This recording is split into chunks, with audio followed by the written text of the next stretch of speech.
மக்களை போய் பாருங்க, அவங்களோட பேசுங்க, ஒவ்வொரு தெருவுக்கும் போங்க, ஒவ்வொரு வீட்டுக்கும் போங்க, அவங்களோட பிரச்சனைகள் என்னன்னு கேளுங்க, அதை தீர்க்கிறதுக்கு என்ன வழின்னு யோசிங்க. அப்பதான் அவங்களுக்கு நம்ம மேல ஒரு நம்பிக்கை வரும்.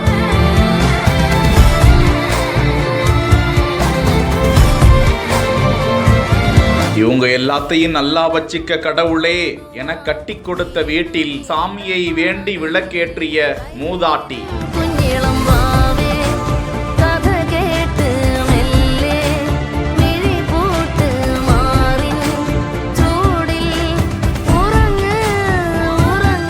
வீடு இழந்து வீடின்றி 2 பெண் குழந்தைகளோடு தவித்து வந்த நிலையில் தாவேகா நிர்வாகிகள் செய்த நெகிழ்ச்சியூட்டும் உதவி.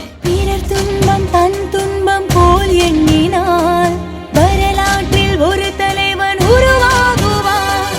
மயிலாடுதுறை மாவட்டம் திருமங்கலத்தில் ஒரு மூதாட்டி 2 பெண் குழந்தைகளோடு அவரது குடிசை வீடானது இடிந்து கீழே விழும் தருவாயில் துன்பத்தில் இருந்த நிலையில் இது குறித்து அறிந்த தமிழக வெற்றி கழகத்தின் அந்த மாவட்ட செயலாளர் CS கோபிநாத் அவர்களுக்கு உதவுவதாக உறுதியளித்து மயிலாடுதுறை கிழக்கு ஒன்றிய தலைவர் மோகன்ராஜு தலைமையில் வீடு கட்டும் பணியை தொடங்கி மூதாட்டி சின்னம்மாளுக்கு 1 லட்சம் ரூபாய் மதிப்பிலான சிமெண்ட் சீட் மேற்கூரையுடன் காம்பவுண்ட் சுவர் அமைத்து வீடு கட்டி கொடுக்கப்பட்டது.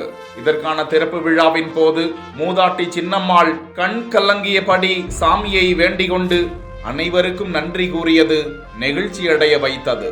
மேலும் அந்த மூதாட்டிக்கு 2026ஆம் ஆண்டு தேர்தலுக்கு பிறகு தமிழ்நாடு முதலமைச்சராக விஜய் பொறுப்பேற்றவுடன் அந்த வீட்டை கான்கிரீட் வீடாக மாற்றி கொடுக்கின்றோம் என உறுதியளித்துள்ளது குறிப்பிடத்தக்கது.